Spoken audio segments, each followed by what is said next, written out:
This is Sucheta Dalal. Today I'm going to talk about an episode that we reported over the last few days. It pertains to IDBI Bank. So let me tell you the story from the beginning. And this is important because it shows you how banks treat the whole recovery, defaults, bankruptcy process.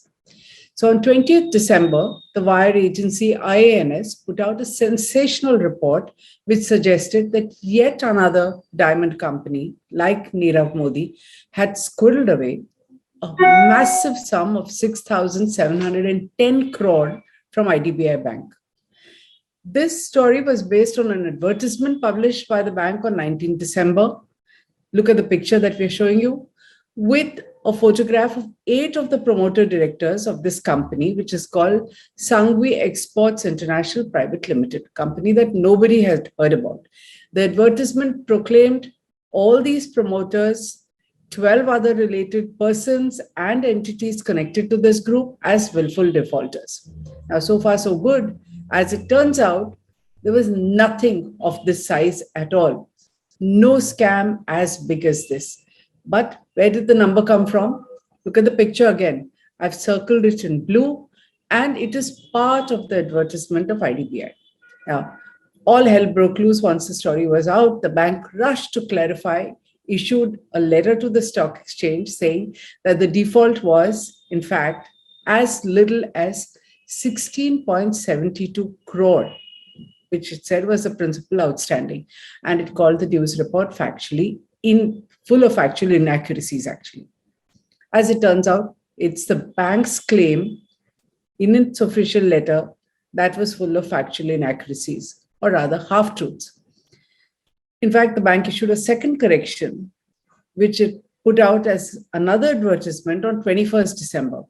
This time, it said the amount outstanding was not 16.72 crore, not 6,000 plus crore, but 67.13 crore. Maybe it remembered to add interest and other things.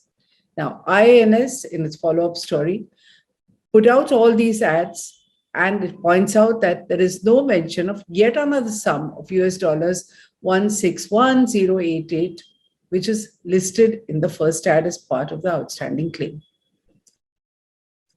What does this tell you about how IDBI Bank is being run, the seriousness with which it is putting out ads to publicly humiliate companies which are its borrowers?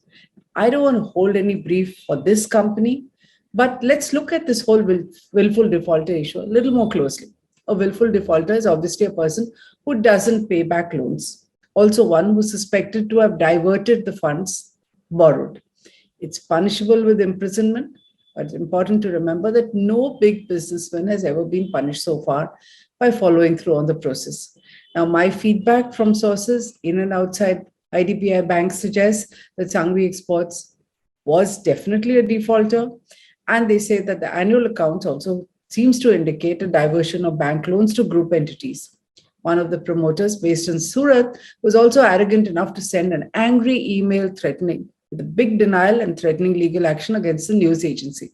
So like I said, holding no brief at all for Sangvi Exports or any other defaulter, let me examine this case a little more in detail to look at the recovery tactics that banks use against small borrowers vis-a-vis willful defaulters. Let's start with the history of IDBI Bank. Problem with IDBI Bank, if you ask me, begins right at its inception, when it was wrongly classified as a private bank. There's a big difference between how private banks and public sector banks are run. IDBI Bank's parent was a development finance institution, the largest of them all, Industrial Development Bank of India, and all the baggage that comes along with it, which includes problems about processes, how decisions are made. Axis Bank was similar. It came out of UTI Bank, or Unit Trust of India. It was called UTI Bank. It was very fortunate to have Dr. PJ Nayak as the original managing director and chairman when it started. And so it's done tremendously well. IDBI Bank, on the other hand, has lurched from one controversy to another. In fact, the turning point was in 2013 when United Western Bank was merged with it, and it has never recovered from that operation. Since then, it's been propped up by repeated bailouts from the exchequer, which is our funds. And as I repeatedly say in this video blog, when there's a bailout from an exchequer, even a person who does not have a bank account or ever hope to get a bank loan ends up paying, because these are government public funds that go into bailing out the bank. Finally, the government brought in Life Insurance Corporation, this government, and asked it to start pumping in capital. Finally, LIC now holds 51% of the bank, and it's literally its promoter. A couple of years ago, in 2019, 22nd December, in fact, almost 3 years to this date, PTI reported and quoted Finance Minister Nirmala Sitharaman as saying that 21,157 crore had been infused into IDBI Bank since 2015. Remember, the NDA government came to power in 2014. This is the amount of money under this government alone, 21,157 crore. Further, she also said that when we came back to power, LIC infused 21,624 crore. So you need to add the two, and you get 42,781 crore pumped into this bank, which is on the verge of collapsing, was under prompt corrective action of the Reserve Bank of India, which means that it stops some of the lending that it can do and struggles to stay afloat. So LIC rescued it with this amount of money and now holds 51%. So the finance ministry, as usual, has plans to how to get all that money back. So its plans are more relevant to us today because they involve all of us. What does the government want to do? It wants LIC to make a massive mega initial public offering, which means whether you buy the shares directly or the mutual funds and provident fund that you invest in acquires these shares, one way or the other, you're going to participate in the LIC IPO. It's going to be a mega IPO, they said. And some of the money that it probably pushed into IDBI Bank will be recovered. Another part of the government's plan, remember, is the government still holds over 46.5% in IDBI Bank. So the finance minister announced that she proposes to sell the government's 46.5% stake to private retail and institutional investors through the stock exchange. How nice. So if the bank doesn't change its ways, if it doesn't change the way it does business, then it's again going to land into the laps of retail investors who buy it. This, of course, was proposed in February 2020. 2 years down the line, at the end of this year, we're nearing the end of 2021, nothing has happened. There's no LIC IPO, even though the crazy IPO valuations are coming to an end. The silly season seems to an end. The market is turbulent, has been crashing. So it's missed the boat. IDBI, of course, no sign of the government selling its stake as yet.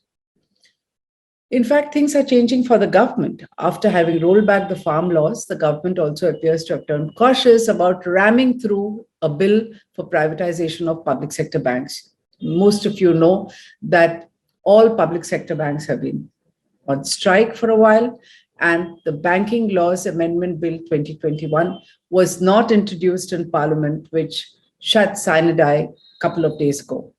So if IDBI gives the government an exit, like I said, and LIC remains a 51% owner with absolutely no change in accountability, transparency, and how it does business, then when it goes public, it is retail investors who bear the risk. And that is why we need to discuss the bank's outrageous claim that it made a typo, it put out an ad humiliating people, put out a number without checking it, because that's how it does its recovery process. It's outrageous. Frankly, this ought to be questioned. But the only people asking questions so far are some bank union leaders and opposition parties who these days nobody listens to. Now let's look at the difference in treatment between small defaulters and big ones. In the context of Sangvi exports again, remember, putting out pictures of 6 of the promoters is aimed at publicly humiliating them. Would IDBI have done the same thing if the outstanding loan was actually 6,710 crore? Think again. Have you ever seen the mugshots of any big defaulter who owes the banks hundreds or thousands of crores? On the contrary, we have written a series of articles under the hashtag bank loot. You'll find them on the Moneylife website, where we have pointed out that banks zealously refuse to part with any information, not even under the Right to Information Act. And despite explicit court orders from the Supreme Court, banks are fighting tooth and nail to avoid giving information about defaulters. Let's look at some specifics. So you have the case of C. Sivasankaran. IDBI, the same IDBI Bank, was so eager to settle a 5,000 crore default of this notorious promoter with a 95% haircut. So it's different strokes for different folks. We reported in June this year that the National Consumer Law Tribunal, NCLT, bench of Chennai actually grilled IDBI Bank, asking it about the alacrity with which it wanted to accept only 323 crore in place of the 5,000 crore that Sivasankaran owes it. And the company was going to go to his father-in-law. I'm not saying it. All India Banks Employee Association has said it, and I'm going to show you a chart of the recovery. Now, the lopsided recovery process and favored treatment to large defaulters, very clear in the Videocon case. You know how much Videocon owed? 64,838 crore. And with a 95.85% haircut, it was being handed over to the Vedanta Group. All the banks together. This is how differently they treat people.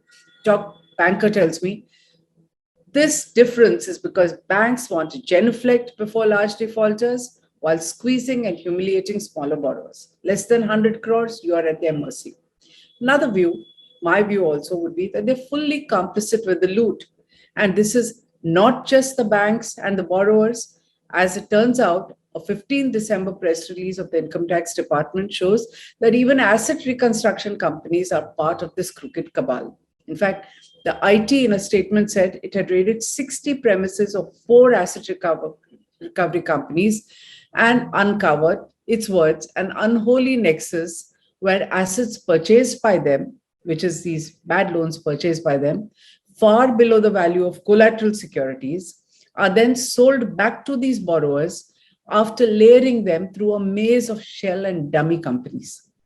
ARCs are complicit to the point where one of them was caught maintaining a separate set of accounts for these dubious transactions. IT even confiscated some cash from the ARCs. Allegations of the nexus between banks and ARCs and selling loans cheap was actually made in a court order in the Jaisalmer hotel case, where I think you remember a former chairman of State Bank of India, Pradeep Chaudhary, was actually arrested.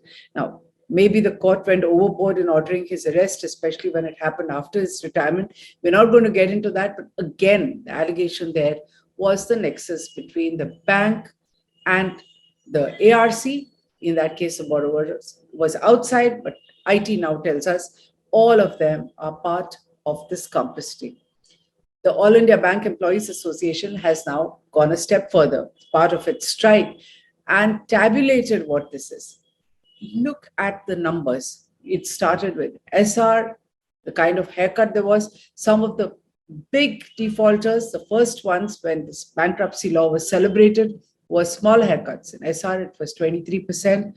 Look at this table, which we're showing you. Bhushan Steel was 38%.